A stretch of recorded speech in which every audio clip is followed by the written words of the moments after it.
Right now, the polls are still open and voters are casting their ballots in today's critical Senate runoff election. Democratic incumbent Raphael Warnock and Republican challenger Herschel Walker were out today stumping, trying to make that last-minute push, and some are calling it their closing arguments to sway voters just like you. And joining us right now is Emory political science professor and 11 Alive political analyst Andrea Gillespie. So what's going to be key in deciding this vote today? Turnout is what matters most. And so whichever side has the least attrition from November 8th is going to be the one that wins. So I think the big question today is, if we assume that Democrats were more likely to show up to vote in early voting, are Democrats actually able to make it up with their election day turnout? One of the things that was actually really interesting about the November election was that election day turnout was lower than people predicted based on what early voting looked like.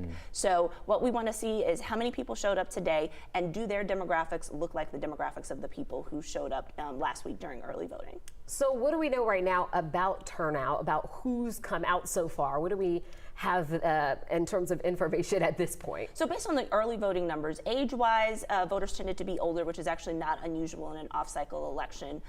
This is not where you get a whole lot of new voters, even though there are people who didn't vote in November who did actually vote in early voting for the runoff election, who probably got targeted by either of the campaigns.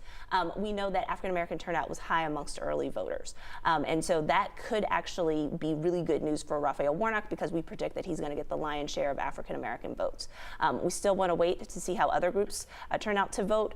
We do want to look regionally to see sort of where congressional districts are. So like the 4th and the 5th district had pretty high turnout, which is probably good for Democrats, but we want to see where some of the Republican-leaning districts go with in terms of their turnout today. And a lot of folks were like voting weary after this last election. Then we had this runoff. What do you think that's stoking the flames of their passion for them to come out again? Is it because of these two candidates and the contrast between the two? Voters have really strong preferences, and where voters have really strong preferences and care about the outcome of the election, their probability of turning out to vote is high. And so this isn't a race where the candidates are 6 of one and half a dozen of the other. Yeah. They are very distinct, very different, and people have really strong opinions about putting either Herschel Walker or Raphael Warnock in the office, which I think is influencing their turnout. And the campaigns did a better job, I would argue, contacting people in the runoff election than in the regular general election. There's certainly a lot to dissect, and we will be with you all night long analyzing these numbers and this information as the polls close. Dr. Andrea Gillespie, thank you so much for being with us. Thank you. We are glad you are with us tonight. Hey, for everything you need to know about this runoff election, just text the word runoff to the number on your screen. That's 404-885-7600. You can also visit our website, 11alive.com.